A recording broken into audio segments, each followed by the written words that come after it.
Pour le gameplay, on va commencer un combat toujours sur notre back bar, la barre de l'arc. On va attaquer le combat en mettant déjà nos deux buffs principaux qui sont l'armure volatile, que là j'ai sur rond pour notre buff de résistance, et le sang de dragon vert que j'ai là sur R1 qui va être notre buff de soin et de régène, santé et vigueur. Donc on va activer ces deux compétences. Dès qu'on les a activées, on va balancer notre puits de flèche, que là j'ai sur carré. Et de suite derrière, on va mettre notre griffe venimeuse. Dès que ce sera fait, on va switcher. Je vais vous montrer ce que ça fait directement. Donc, armure, attaque légère, sang de dragon, attaque légère, puits de flèche, attaque légère, griffe, on switch. Ça va nous permettre d'activer tous nos buffs qu'on a sur la back bar. De mettre notre premier dot qui est la griffe et la puits de flèche. Une fois qu'on a switché, on va se retrouver sur cette barre. Vu qu'on vient de switcher, on va commencer par une attaque légère. On va mettre notre souffle toxique. Et encore un dot. Attaque légère. Notre cape de lame. Attaque légère. Notre piège. Attaque légère. Et on va activer notre géant de pierre une fois qu'on a fait tout ça.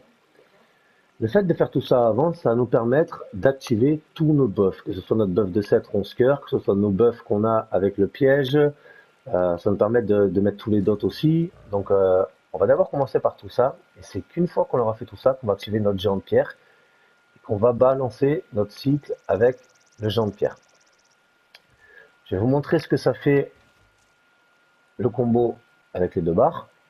Donc, armure, attaque légère, sang de dragon, attaque légère, une flèche, attaque légère, griffe, on switch, attaque légère, souffle, attaque légère, cap, attaque légère, piège, attaque légère, géant de pierre.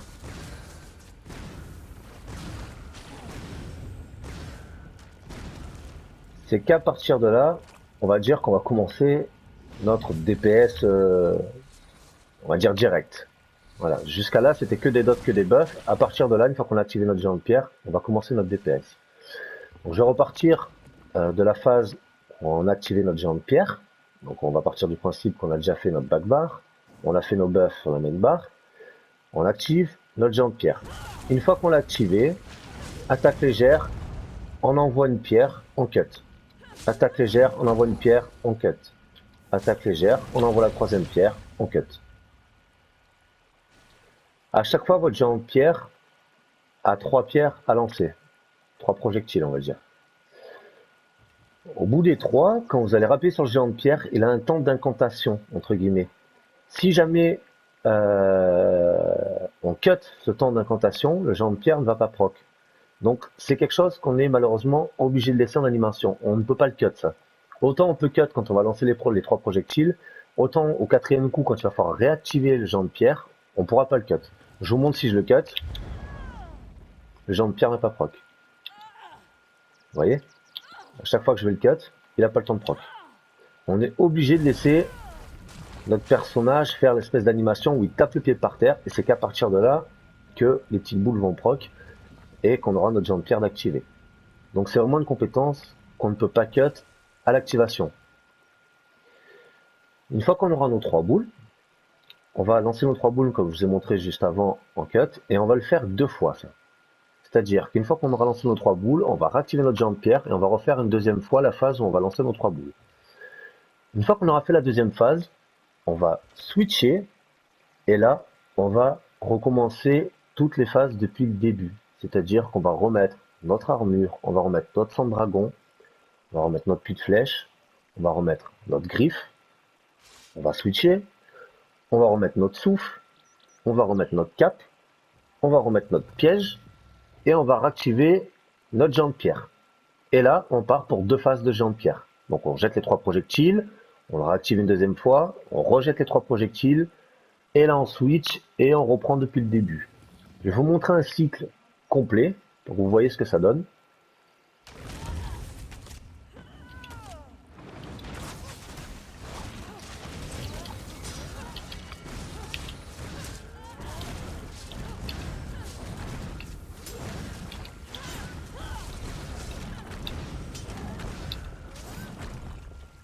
et là on switch. Donc, il y a beaucoup de buffs, on va dire, à mettre. C'est vrai que sur les deux barres, on a énormément de choses à mettre, nos dots à placer et tout. Mais encore une fois, c'est une habitude de gameplay. Vous allez voir que il va falloir vous entraîner et vous allez voir que c'est quelque chose de quand même assez simple. Il y a pas, une fois que vous aurez pris, on va dire, l'habitude de vos touches, de là où vous allez placer vos sorts, entraînez-vous. Je vous conseille pour ce build-là de vous entraîner d'abord vraiment sur un mannequin, à prendre bien cette rotation en main avant de commencer à l'attaquer. Des world boss ou ce que vous voulez qui va vous mettre du dégât et qui risque de vous casser dans vos rotations, de mettre des soins, vous risquez de vous perdre dans vos touches si vous n'avez pas l'habitude. Vraiment, je vous conseille de vous entraîner sur un mannequin. Vous avez chez Doom au fort, vous avez le mannequin pour vous entraîner, vous pouvez taper dessus tant que vous voulez, et c'est un sac à foutre. N'hésitez pas à lui en mettre. Mais voilà, vraiment j'insiste sur ça. Entraînez-vous bien sur cette rotation. Elle est simple, mais un petit peu elle est simple mais compliquée. Voilà. Elle est compliquée à prendre en main, mais une fois que vous l'avez en main, elle est très simple. On va la reprendre, la rotation, histoire de bien comprendre comment ça fonctionne. Je vais essayer en même temps d'énoncer ce que je fais.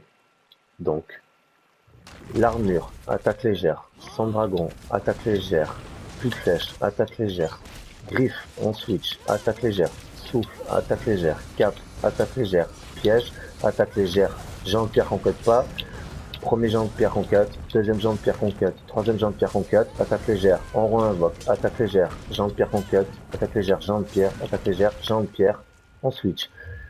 Comme vous voyez, je l'ai fait assez doucement, on va dire, la rotation. Mais je sais pas si vous avez fait attention, à la fin de la rotation, c'est quasiment le temps qu'il a fallu à notre armure volatile de disparaître et à notre sang de dragon. Donc c'est ce qui va faire vraiment quand vous allez le faire à vitesse, on va dire accélérée, ça va être pile poil le temps de tous vos effets de disparaître. Le temps que vous fassiez toute cette rotation, en fait, quand vous allez re-switcher, c'est juste quand tous vos effets vont disparaître. Donc on va tout rattaquer de façon, comme je disais dans la première vidéo, à ne pas perdre de temps. Le temps c'est du DPS, il faut optimiser au maximum vos secondes, caler bien les sorts de façon à ce qu'il n'y ait pas un proc qui tombe pendant 4 ou 5 ou 6 secondes, le temps que vous finissez votre rotation. Il faut vraiment arriver à tout combiner pour que tout soit activé tout le temps en même temps. Si on l'a fait assez rapidement, donc là désolé, je vais peut-être pas l'énoncer pour me concentrer, mais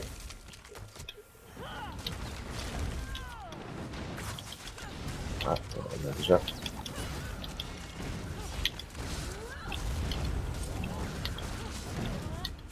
Là vous voyez toujours que j'ai l'armure. La cape vient juste de se finir.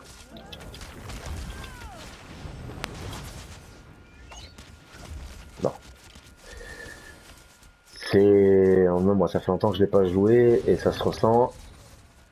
Mais c'est vraiment une habitude à prendre encore une fois. C'est comme tous les builds, voilà, il faut un petit peu vous entraîner. Mais c'est un build qui fait vraiment le taf. Euh, Surtout sur les endroits où vous allez retrouver des gros packs de mobs, on va dire. Ça DPS en zone, mais vraiment très très très très rapidement. Vraiment. Je vais faire des tests, je suis allé passer Maelstrom par exemple. Dans Maelstrom, on a de grosses vagues de mobs qui font assez vite DPS. Ça passe vraiment tout seul. Le seul truc, encore une fois, il faut vraiment que vous prenez le coup, vous vous entraînez. Et une fois que vous avez la rotation en main, vous allez voir que ça fait vraiment le taf. Comme d'habitude, les ultimes, hein, dès que vous les avez, vous faites tomber votre étendard. Dès que vous l'avez. Dès que vous voyez que vous avez votre étendard, ça tombe. Pourquoi? Parce que, comme on l'a vu sur la vidéo compétences, ça va vous donner un buff de dégâts et un debuff aux ennemis qui sont dans la zone. Et vos alliés peuvent activer la synergie des chaînes qui vont chaîner les adversaires, on va dire, dans la zone de l'étendard. Donc automatiquement dans la zone où vous allez faire plus de dégâts et eux qui vont avoir leur debuff de soins, si je dis pas de bêtises. Donc dès que vous l'avez cet étendard, vous le faites tomber. Comme je vous avais expliqué aussi, l'obéclat, c'est vraiment particulier. Je vous conseille moi d'éviter de le mettre. Ça va vous donner un bonus de 300 de dégâts des armes. C'est vraiment, si vous voyez que ça risque d'être juste, qu'il vous faut un gros coup de pouce là pour vite finir le bois, ce que je vous avais expliqué. Mais sinon, ne perdez pas de temps, hein, ne perdez pas de temps avec l'Obécla. Faites tomber l'étendard qui va beaucoup plus aider vos collègues en instance ou même vous qui va vous aider tout simplement par rapport aux 30% de dégâts supplémentaires, ce qui est énorme. Donc voilà, n'hésitez pas. Dès que vous l'avez, vous le faites tomber. Je la remontre une dernière fois. Armure, attaque légère, son dragon, attaque légère, puis attaque légère, griffe, attaque légère, souffle, attaque légère, cap, attaque légère, piège, attaque légère, géant de pierre. On envoie nos 3 boules de géant de pierre. J'ai fail, c'est pas grave. On active notre géant de pierre, on renvoie les 3 boules, on switch, et c'est reparti. Ouais. Trompé de tout, j'envoie une petite flèche alors qu'il fallait remettre l'armure. Enfin, vous avez compris comment ça fonctionne. Sur la backbar, on va mettre nos buffs, notre pluie, notre griffe. On switch, notre souffle, notre cap, notre piège. On active notre géant de pierre. On fait les 2 phases de géant de pierre. Une fois que les 2 phases sont faites, on re-switch et on reprend le cycle. Nos 2 buffs, la pluie, la griffe, on re-switch, le souffle, la cape, le piège, le géant de pierre, on fait nos 2 phases et on recommence. J'ai pas parlé du finish, le tourbillon, je sais plus comment ça s'appelle. Voilà, les lames tourbillonnantes, parce que cela va de soi, je vous en ai parlé sur la vidéo compétences, dès que vous avez votre ennemi qui est à 20% maximum de santé, donc à partir, une fois qu'il lui reste plus que 20% de santé, on va dire, vous pouvez rentrer en mode je spam mes lames pour le finir le plus rapidement possible. Je pense que de vous-même, vous n'allez pas en abuser parce que vous allez voir que ça revient très cher en vigueur.